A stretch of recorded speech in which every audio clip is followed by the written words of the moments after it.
Letting myself off the hook. It is 100% easier for me to find another hook to put myself on rather than it is to get off of one of the many that I am already entangled with.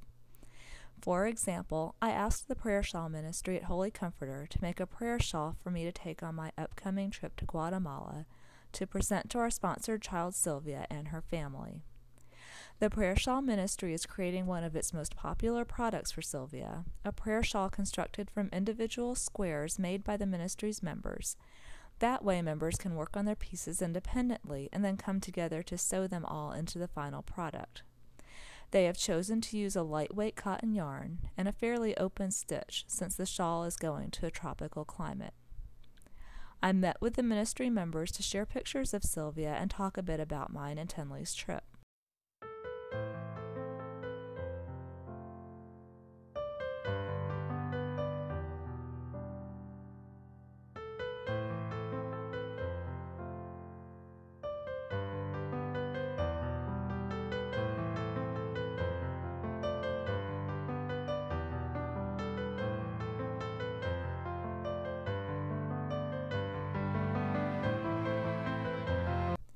During the hour we spent together, the ministry members were crocheting and knitting away as we talked.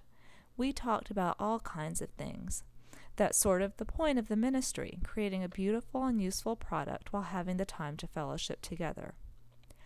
Ultimately, the finished product will be blessed by our priest before I leave for Guatemala, carrying the prayers and wishes of the congregation along with it as it travels to Sylvia's home. After I left, I thought I should refresh my memory about crochet and pick up a hook and create 1 or 2 squares myself. I should invest in this project with more than my words. But the challenge with getting hooked on another obligation, even though it would take only a few hours once I remembered my crochet skills, is that I don't have even a few hours between now and when I leave for my trip. I have my regular job, my family, and the freelance editing work I am blessed to have as we contend with Wayne's continued job loss. And the thing is, I am imposing this should completely on myself. The ministry members don't expect me to add a square. They are, in one member's words, making it with a lot of love.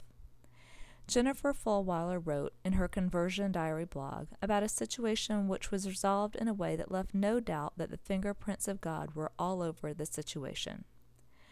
For Sylvia's prayer shawl, the fingerprints of God are all over the crochet hooks and knitting needles, and it's far better to have God's fingerprints there than mine. I have let myself off that particular hook, gratefully accepting the love of my friends.